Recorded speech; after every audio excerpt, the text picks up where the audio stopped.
Hello mga kainday, magandang tanghali. Andyan na naman yung apo ko. Nagbabad dito sa may sulan na dibdib. Ang galing talaga ng dalawa. Sobrang init, nagpapalamig silang dalawa. At saka yung apo ko, nakadapa-dapa, nakababad.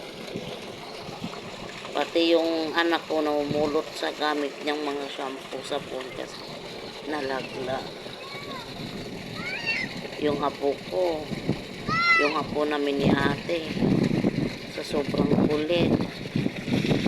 Pati yung anak ko nakadapa sa umagos na tubig, nagbabad.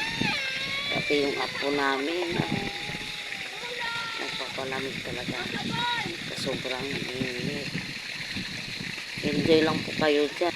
Magbabad lang kayo dyan hanggang magsawa kayo. Libre po yung tubig natin. Maswerte tayo.